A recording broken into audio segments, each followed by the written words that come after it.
Is it? Checking out this thingy. Finally home. Yes, put myself together.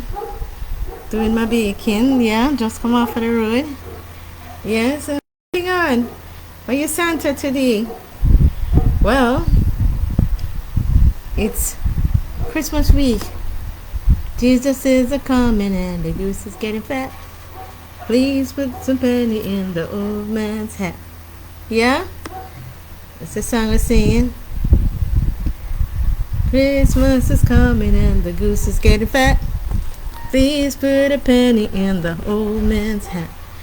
Well, guys, it's Christmas, and Christmas is a time for sharing and caring and helping and reaching out to those who are unable to, put it together during this season.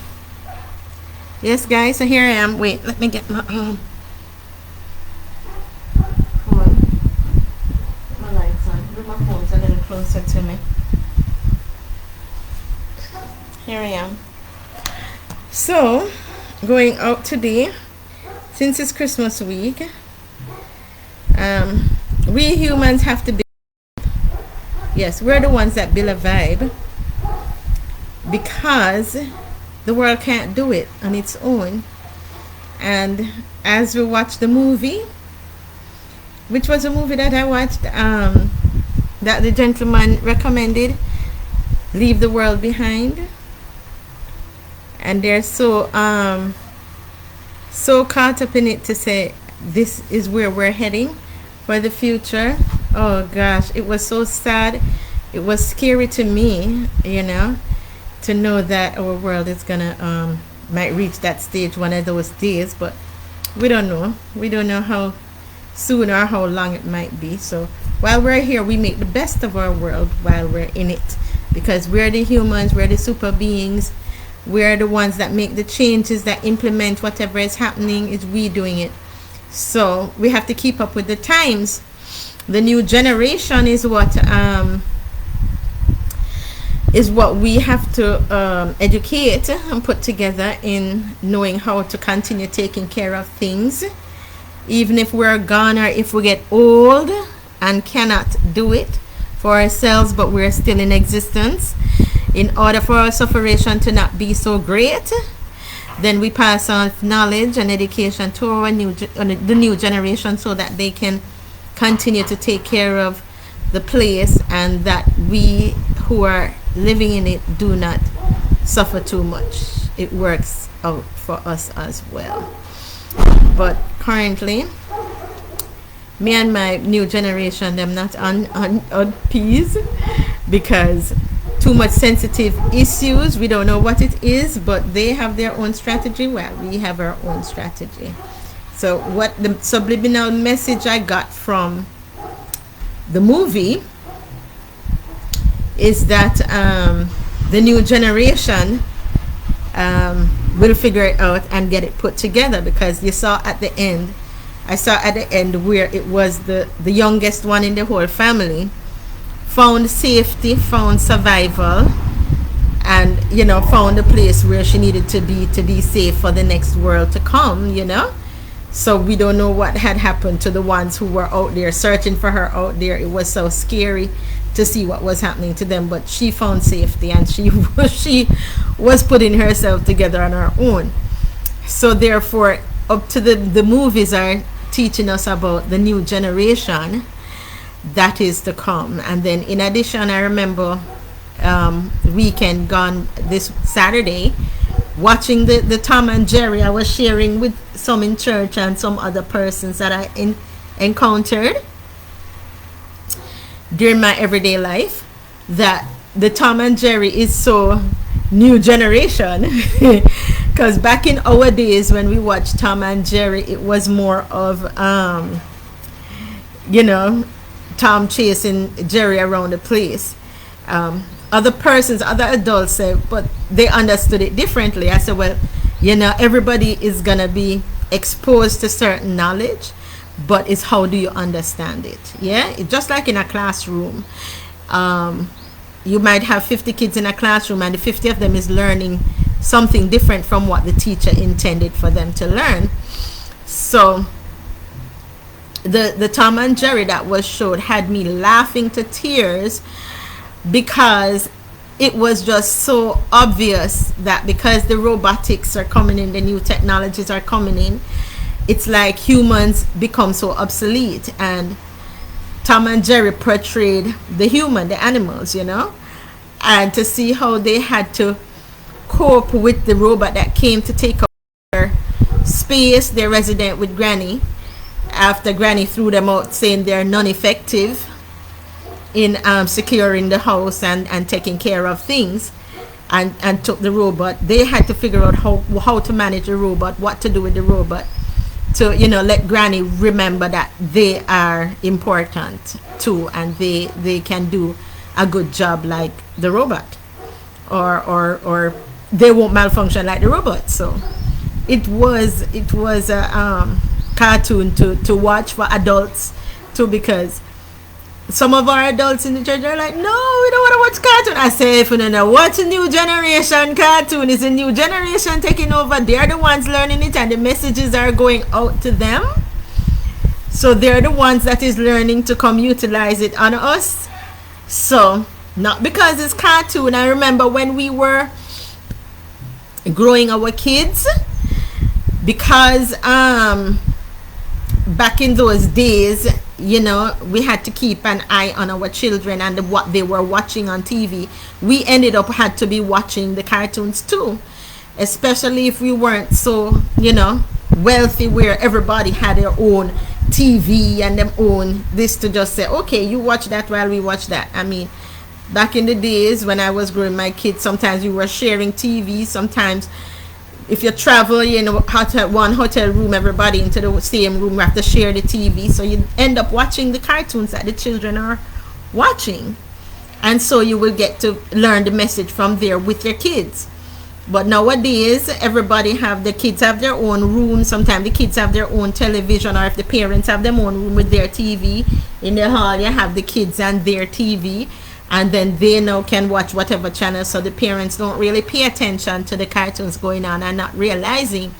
So the cartoons are educating our kids on how to react and cope into the world. So therefore, they're learning something different from what you are thinking they're learning.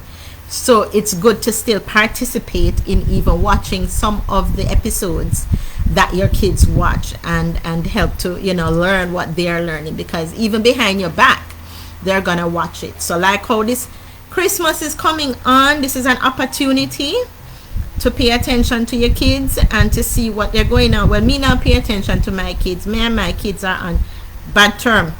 I had a bad experience. Me can't manage naughty behaviors and stuff like that for you know. And in order for me to hold composure of myself and love myself, because my kids them bad me up too much and scandaling me, that me just say, you know what, I'm going to malice them. I'm going to malice them, because if I did run off and leave them to somebody else to go, I know they would, as an adult, they would be looking for their mother to find out why you run off or why this and that. But when I was younger, they were such good kids, and I didn't have to beat them.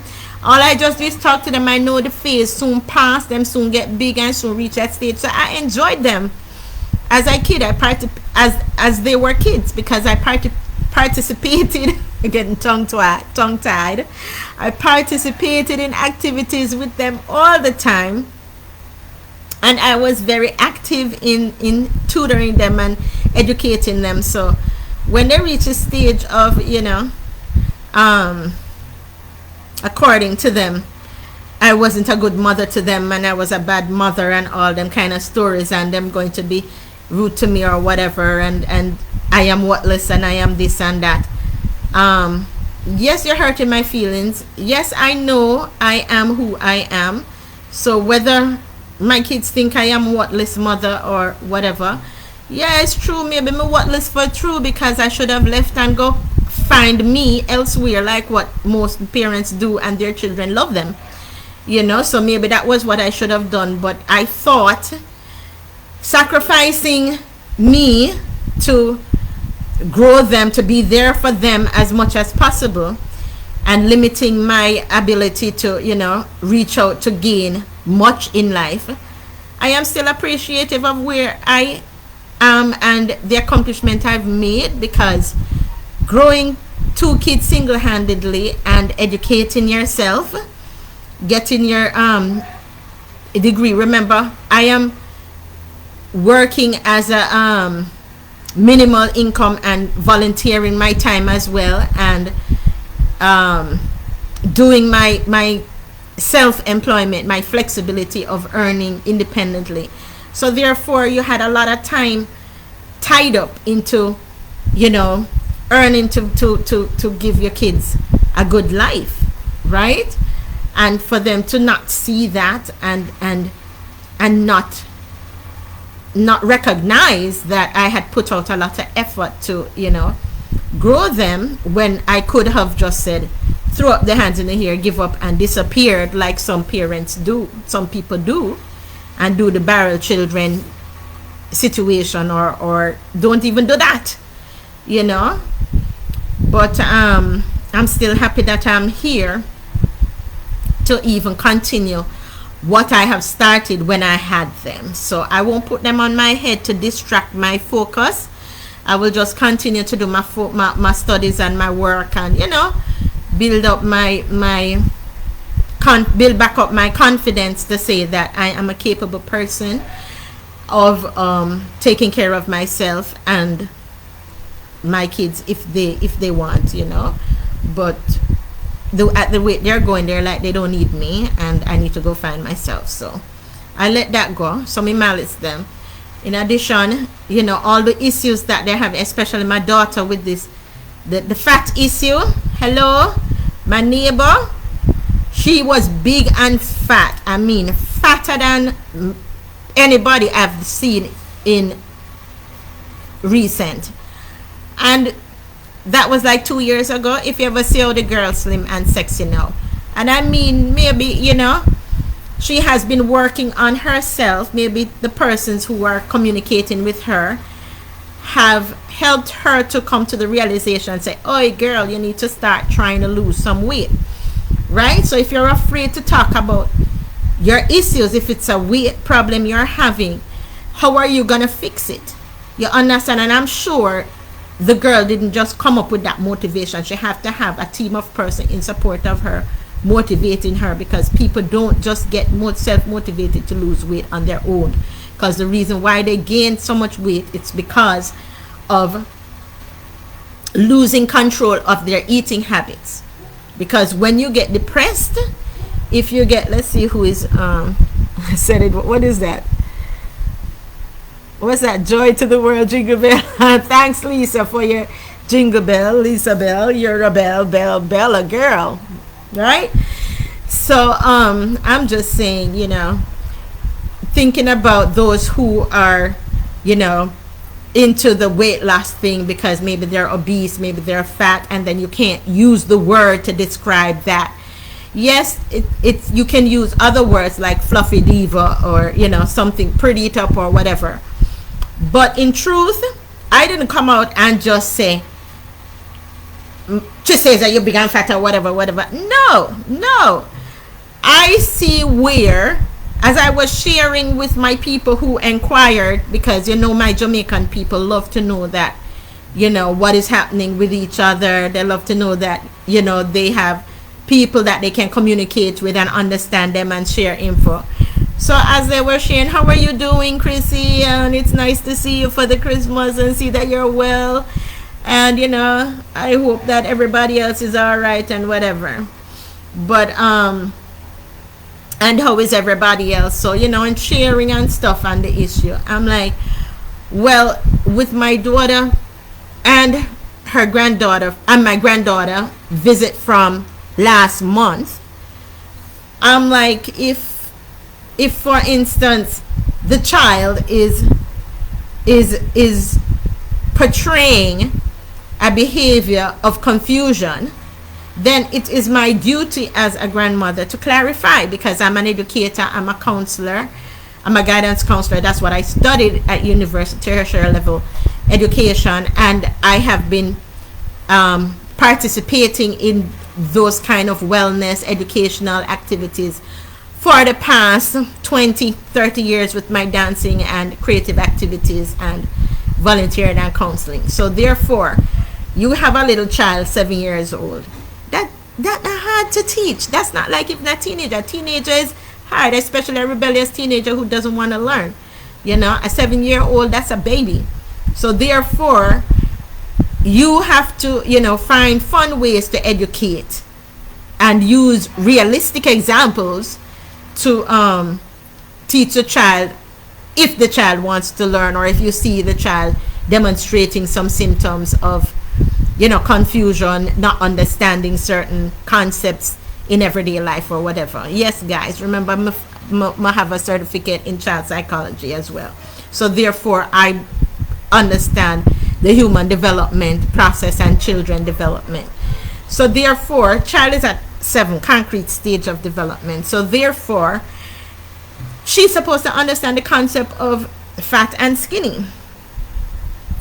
So I don't know if it's a little demon, but at the moment that one was like, fat here, fat, I'm fat, and the little fine voice and everything, and the TV was on, and she's like pointing on skinny people and saying they're fat. So I'm like, no man, that kind of sound confusing, and then pointing on herself saying she's fat. I'm like, but no, you're not fat. What's going on here? What's wrong with that perception? Something wrong with the perception. So, you know, I decided, no, let me stop cooking what I'm cooking, and I'm going to go now and explain out to my granddaughter the concept of fat and skinny. Yeah? Or because since she thinks skinny is fat. So, I said next thing she go develop bulimia, because you know some skinny people, when they see themselves skinny, they're skinny but they see themselves fat. You understand? So, you know, I'm trying to analyze that kind of perception, what was going on. So I said, darling, come here. The girl on the TV is not fat, she's skinny. You are not fat, you're skinny. So because she was like, I'm fat here. I'm like, you're not fat, you're skinny. I am not fat, I'm skinny. Your grandma is skinny. So I'm thinking, I said, your mommy is fat. Your mommy is fat. And the little girl was like, oh. And she looked at me in shock and she did that expression. And I was like, okay, I think she understands. So she's like, really? And not another word came out of her mouth. So not no more than that little child is a little genius using psychology to mess with her grandma and her mom's relationship. So me say it's a little demon, because for you to catch on to that right away, she caught something for me to say, to tell her mom, to make her mom vulnerable and upset, to create an animosity within the home circle. So me's like, how this child is so smart at that age to create something like that. So supposedly she went home after we had our meal and everything and had our sleep, and our mommy came home from work, because yes, I was babysitting. Normally she would have been by the babysitter, but I was babysitting the day. I hear the mother the next day, she says, it's like, I am setting up her daughter to tell her, say she's fat, and I am wicked and I'm evil, and me and all my Jamaican people are very evil because we're calling her fat and we're so toxic and evil. And I'm like, listen to me now. I never set up your daughter. Your daughter was having a misconception of between the concept of fat and skinny, and I just basically clarified using an example within our home environment, right? Home and family environment, of which she could relate and understand better. Now if you want to internalize it, and my daughter blew it out of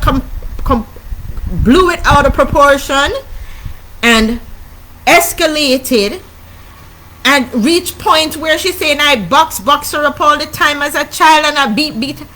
I'm like, but to see my trials here, where did all of that come from? Sweetheart, I was so broken down to see how mentally disturbed that my child is that I said, you know what? Let me back off and run away and leave these people alone. They're humans, and humans in a situation will make you hate humans. And because me love human beings and have never had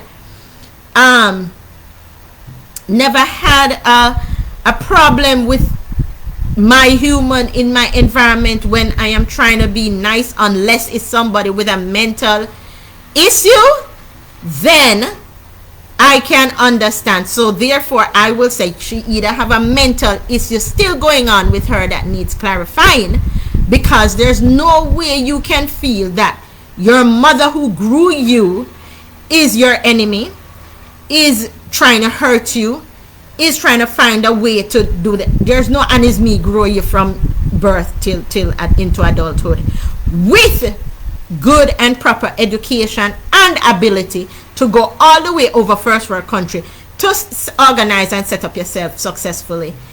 I am not ready for that. I'm not ready for that kind of rudeness in my life as an adult. I have lived a very sacrificial life because of my choices as a teenager. Yeah, my choices was to get married at 19 when all the other youngsters were living teenage lives and going to college and gallivanting and stuff. I was taking on adulthood. I was doing the adult thing. I was adulting. So therefore I might have accomplished most of my goals set in the form of formulating family, starting a business, growing children and all that before some of my other peers did. But the whole point is that you set goals, you accomplish it, whether you do it early or later. The point is that you still did it, and that contributes to the well-being of living successfully into this world and serving your purpose, because that's what it is, contributing to a next generation. And I am pleased, and I am pleased and proud of myself to say that at least I grew children with positive insights towards the world, you know, in the sense that they want to aspire, they want to do well, they want to accomplish things to and accomplish goals. So I don't think I grew them badly, because remember, some parents, them children dead before them even reach adulthood. Some children still can't put it together to say which career path they want. Yeah, they're still searching to find a career path. Some people, children still don't even have kids. Yeah, some can't even find a partner. You understand? So there are so many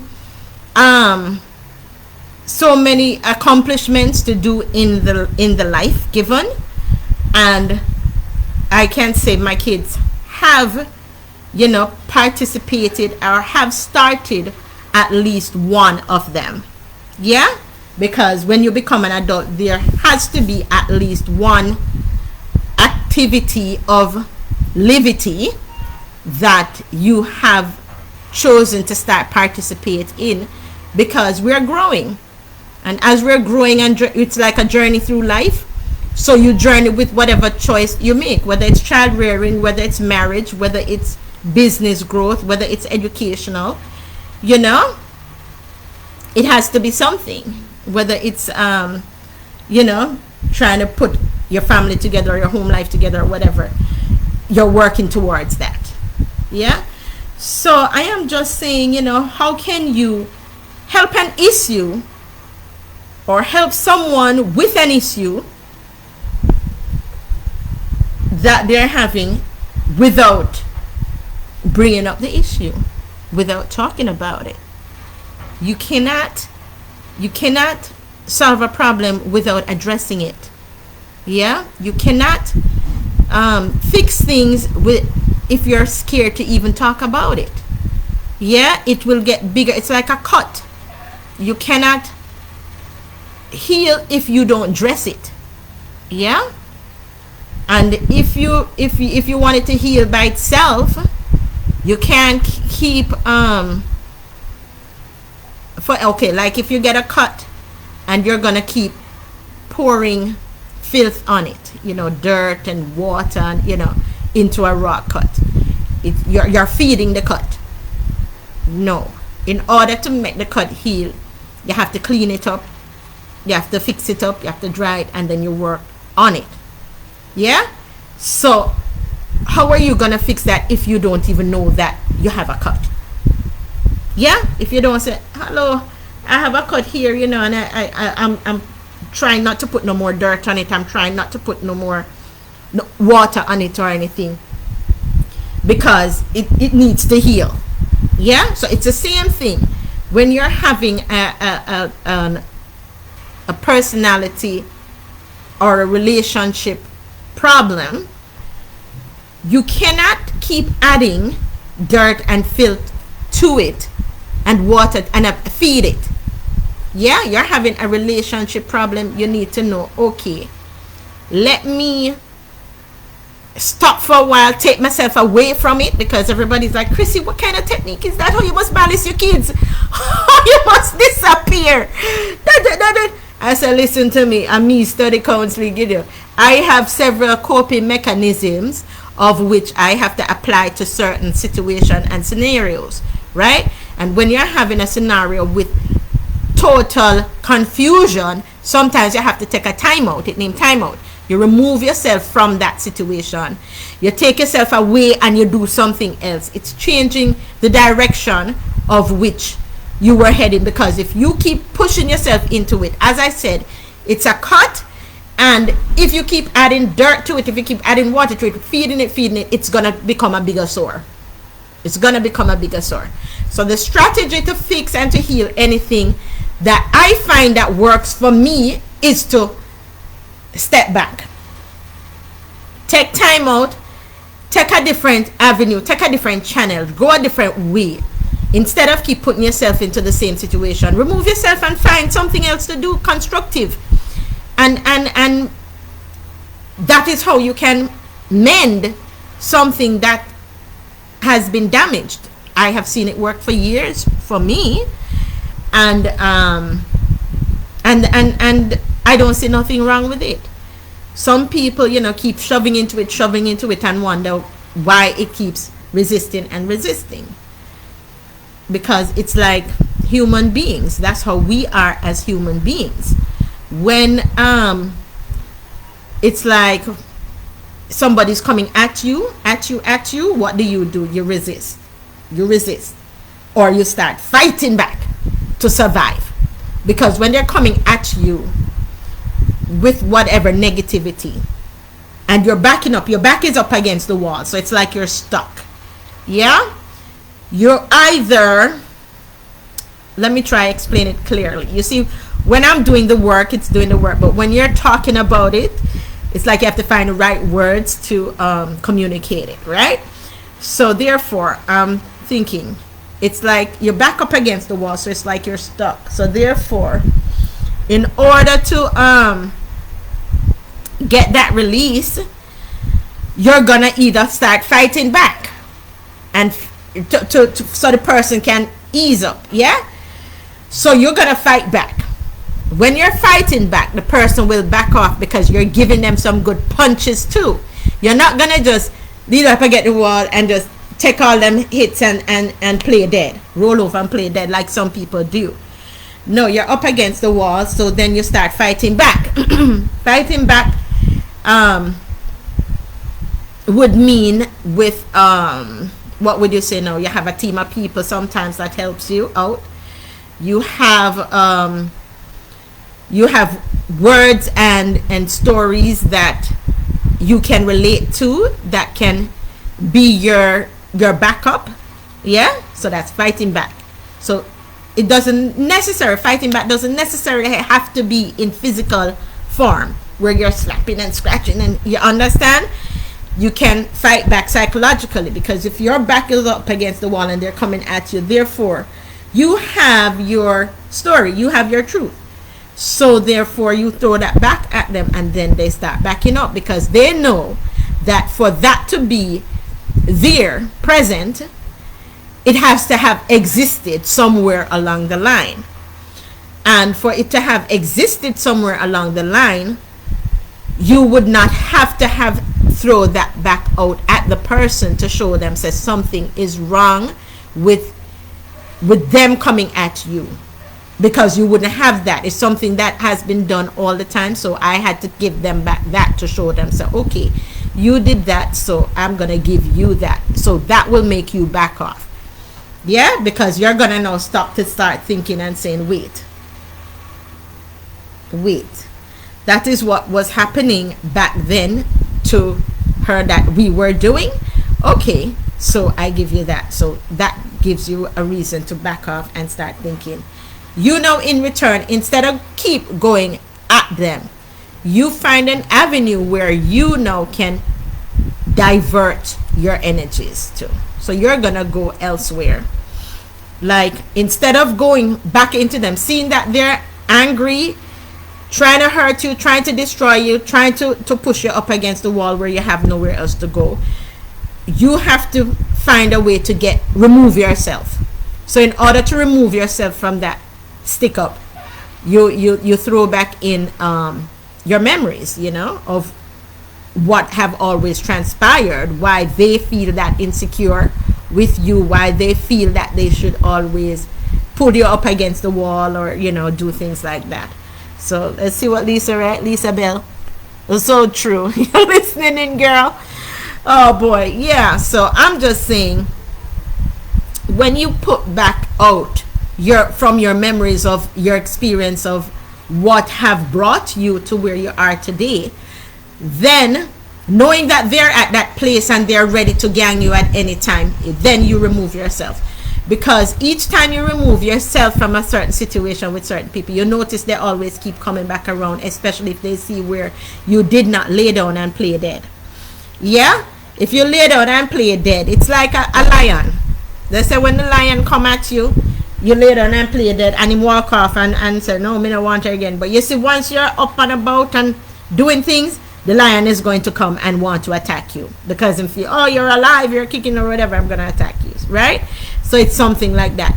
Some animals you play dead with, yeah, roll over and play dead, and then you take time, maneuver yourself away from them.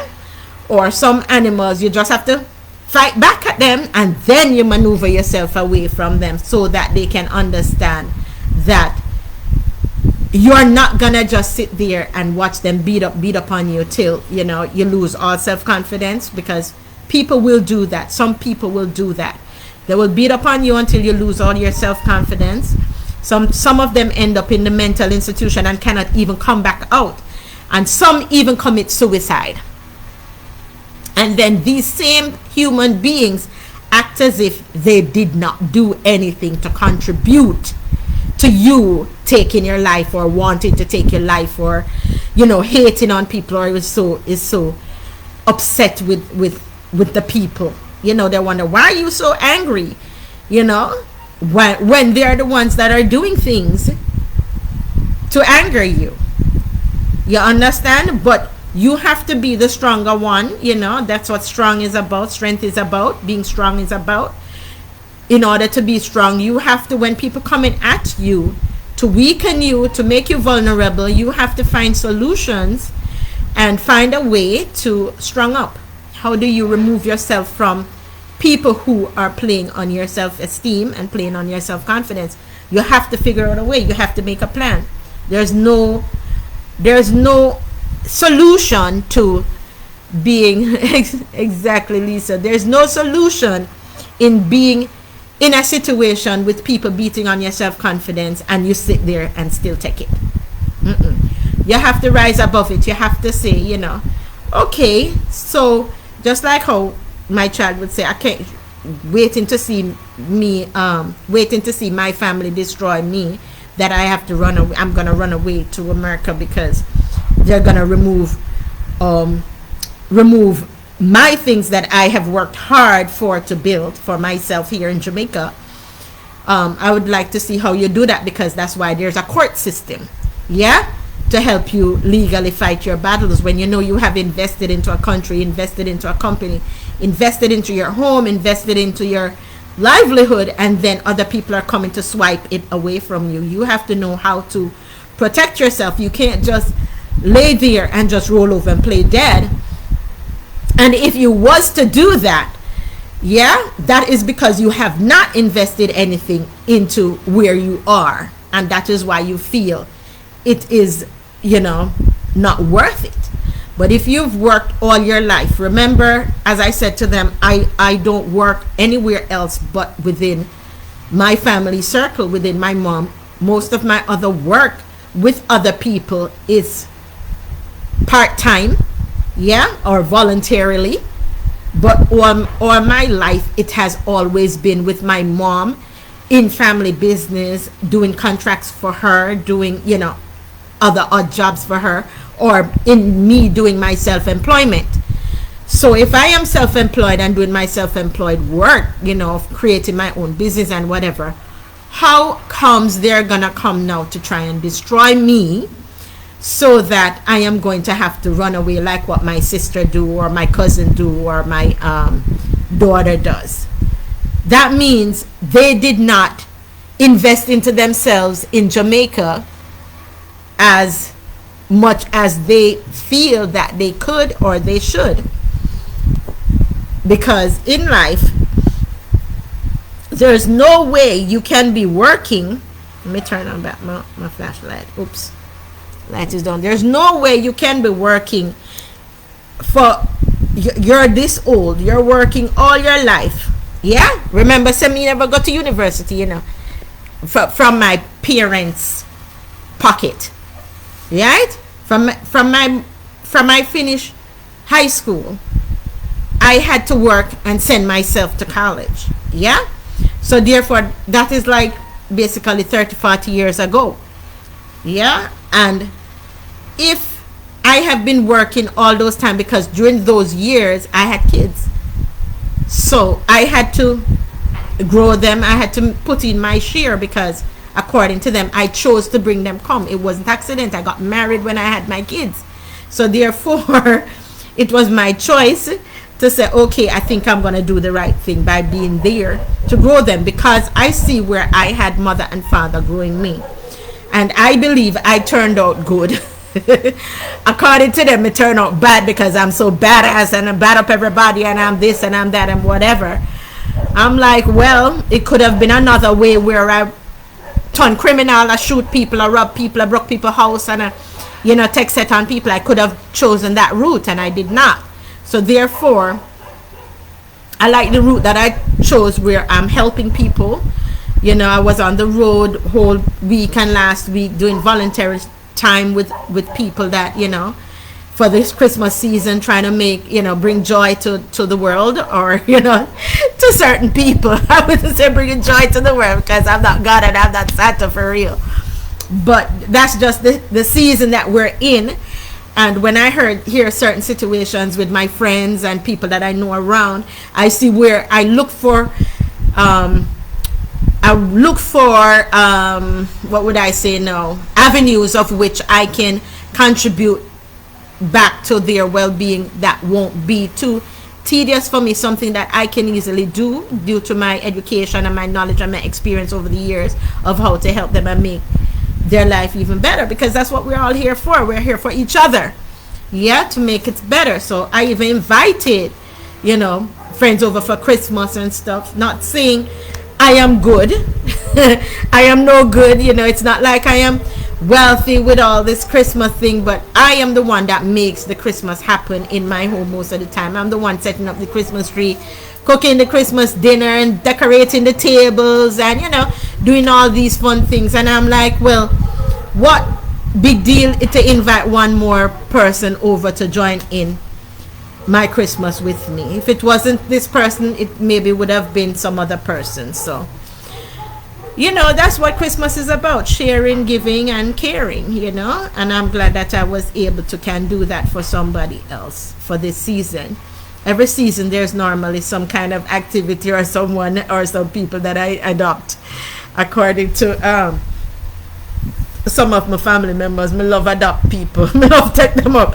But what good is life if you don't look out for people in it?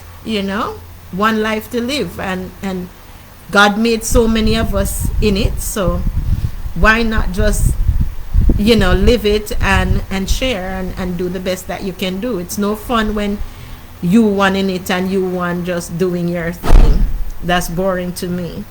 So I like to know that, people around me and is okay, and they're putting their thing together and doing their thing and seeing where they can get that attention and that love and care now and again. So that's where I'm at, guys, with all this this talent and ability that the Lord has blessed me with to have to contribute positively into this world. And as I said, if you're going to help yourself or anyone, the first thing is to find out what the issue is, and if you see the issue and it needs addressing, then you address that issue. It does not make sense you're scared to talk about a situation that bothers. And a lot of people with mental illnesses or struggling to adjust themselves comfortably in our everyday life and living, it's because of, sometimes it's their self-esteem. It's the self-esteem, the confidence of which they have.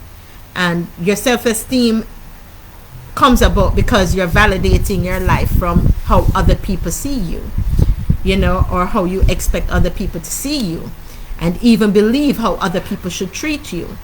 So yes, people should treat each other, better than how they treat maybe stray dogs or wild cats or wild animals on the road, because there is a thing called human rights, as my fellow friend Paul would always say. Read up on the human rights, Chris. I'm the head of it. So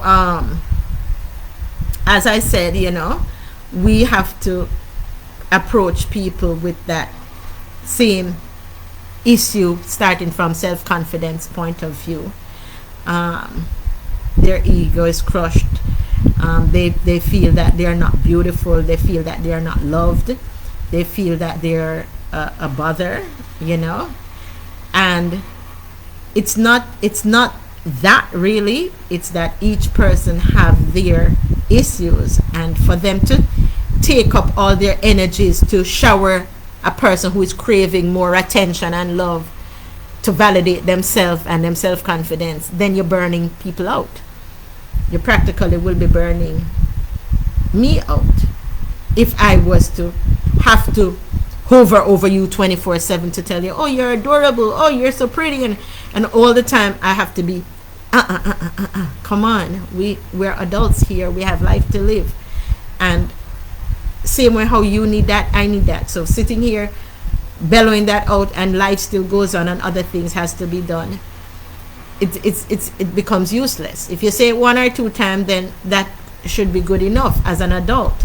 But to constantly have to be saying to remind you, then that is a serious mental issue. So if you're having that kind of mental issue, you need to make a little cartridge paper.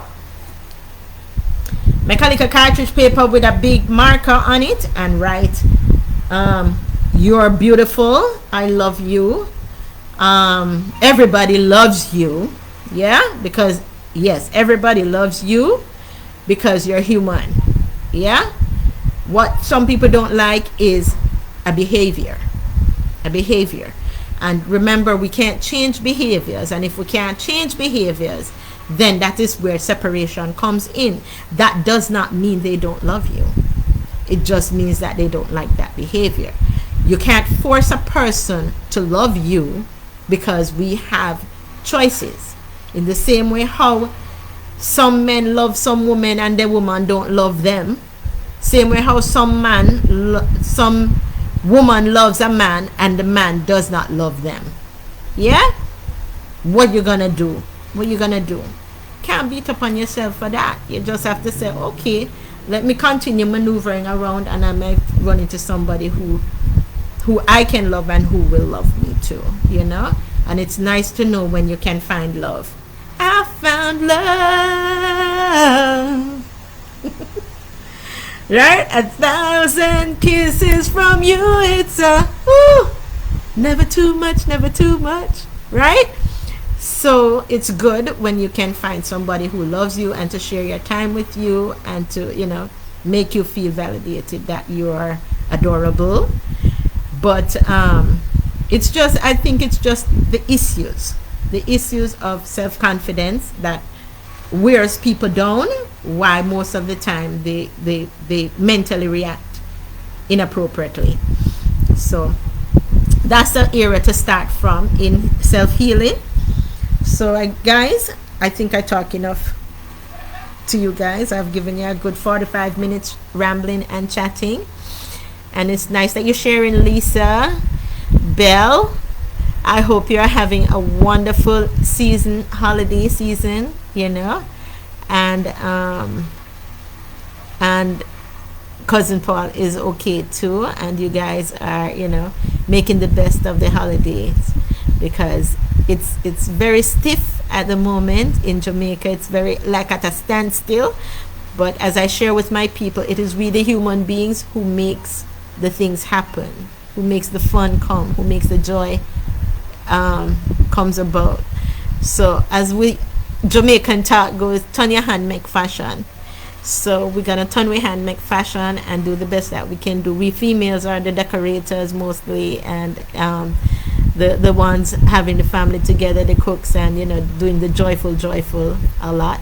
So the men are more serious and wondering what the heck is happening, why is things so rough. But they're always out there doing the breadwinning, doing the working to bring in the dough for the family. So we women just have to bring that joy to the family, to the home, and let our men see that yes, we appreciate the time, the holiday time, the time that we're going to spend together and do something together as a family, and celebrate the holiday season, because we don't really get times like this to do all the time. And when we do, we have to make the best of it, because one life, one living, So have a wonderful evening now, guys, and I'm off, signing off.